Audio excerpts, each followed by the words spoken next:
Crash Bandicoot 4 has all the familiar markings of the first 3 games. Linear level design that demands precise platforming skill and a plethora of collectibles, crystals, and secrets to uncover. But it also introduces a few fun iterations to the formula. The story, meanwhile, is as Crash Bandicoot as it gets. Dr. Neo, Cortex, and Entropy have escaped from their interdimensional prison, but not without wreaking havoc and ripping a gaping hole through the fabric of space and time. Once again, the evil scientists embark on a mission to take over the multiverse while Crash and his sister Coco do everything in their power to stop them. If you're anything like me, you probably won't be paying too much attention. That's because you'll be busy falling to your death an uncountable amount of times while trying to smash every box and collect every bit of Wampa fruit through gritted teeth. Yes, Crash Bandicoot 4 feels like it will retain the series' signature difficulty and maybe even crank it up a notch. Or 2.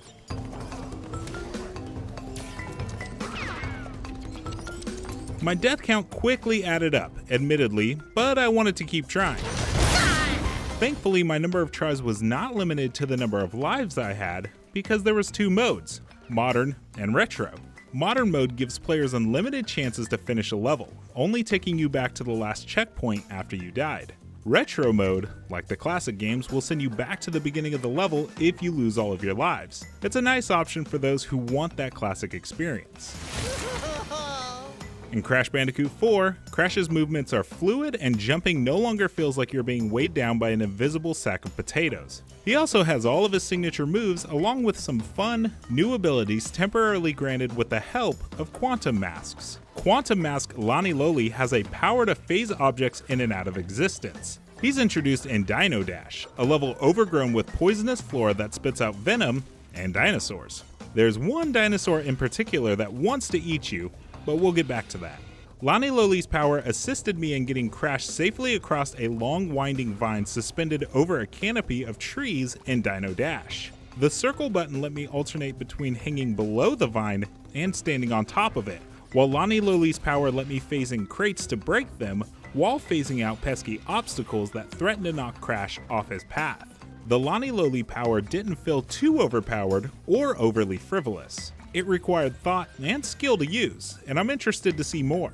And remember that hungry dinosaur I mentioned earlier? Dino Dash also features a chase segment with a T-Rex that requires some very nimble platforming. During this eventful chase, a random event occurs setting off a pile of rocks that stops the T-Rex in its tracks. This is called an alternate timeline, and it offers players a chance to play as a different character and see how certain unexplained events are initiated in a level. In the alternate timeline in Snow Way Out, you play as Neo Cortex. He only has a single jump rather than Crash's double, and instead of a spin attack, he fires his polymorphing blaster at enemies. The first blast turns them into a stone platform, while a second shot reduces them to a gelatinous cube and convenient bouncy surface. Couple this with Cortex's jetpack dash move, and suddenly there's almost a new but still quite engaging platformer thrown into the mix. Cortex's portion still required precise timing and a little platforming experimentation, but in a new, rewarding way.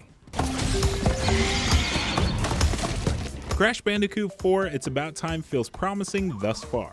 It has all of the appeal of a classic Crash game, but with meaningful additions and improvements. The art style might be the best Crash Bandicoot has ever looked, and the difficulty feels true to the series, even though I do hope later versions of Crash Bandicoot 4 have accessibility settings outside of the 2 different modes I saw in the demo, so it can be more welcoming to everyone. For more on Crash 4, check out the official trailer, and of course for everything else in the world of gaming, stick with IGN.